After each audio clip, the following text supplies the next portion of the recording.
Mikel, we spoke pre-match about the importance of emotional maturity there and controlling the game. How proud are you of your team's performance now you've actually got the 3 points? Very happy, obviously, to win here. There's not many teams have won here in the last 10 years in Europe, and we've done it. And I really like the team, especially the first 60-65 minutes, because we played the game we wanted.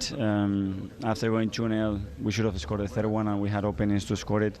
We didn't, and in one corner, first action that they had something, they scored. And from there, they have the experience, they have a lot of presence, and they have as well a lot of belief that they can get in the game, and we suffer.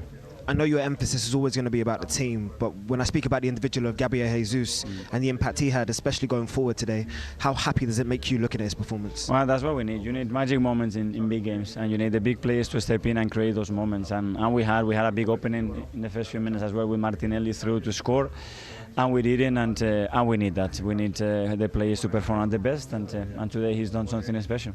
When he came off, was it just a precautionary, was it an injury? No. He felt something in his hamstring, so let's see. Is that going to be assessed immediately? I saw him obviously grab for the hamstring, but... Well, he straight away asked to be subbed, which is not good news because Gavi is not a player that does that at all. So we have to wait and see in the next few days. When you think about the reflection that you had in game week 2 and now where you are in terms of the maturity your team performed in game week 3 now, are you seeing the growth and understanding these European nights? It's about experiences and learning from those experiences. And when you lose sometimes you learn much more than when you win. And it was a very different team that we played in Lens. We had moments that we were very dominant, and today again we have to suffer, and it's necessary to suffer when you are here to win a game. More than anything else, congratulations, Mikel. Thank you so much. Thank you.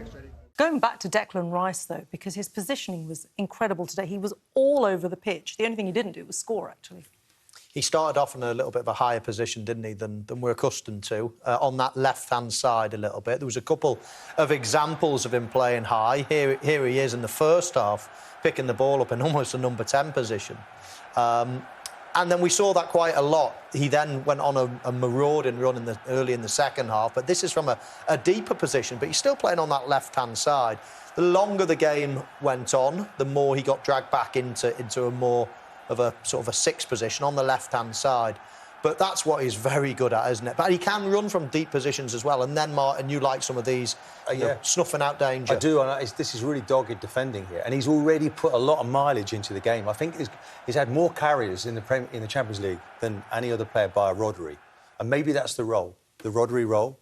Maybe he's more mobile, even than Rodri to do it. We have to respect what Rodri's doing. But I just feel there's a maturity, a character that's coming into his game. And I actually feel he's a better player than I ever really believed he was. I'm now seeing it. I'm a real fan of what he's offering. And when you have to dig in games, he's the first one with his hand in the air. Well, there's a reason why they went for him, and he came off the back of winning the Europa Conference League, and a lot of people might look down on that competition, but it's still a European victory, and it's still a competition where you had to show character in every single game to get to the final stages. What happens with players, and you guys know this, when you win, you want to win more. And he's got that bit between his teeth now where he just wants to keep succeeding. Absolutely, and it's probably part of the reason why he joined Arsenal, because with all due respect to West Ham, they won a trophy, but you got more chance of winning trophies at Arsenal at the moment. So there's no question that most footballers are ambitious.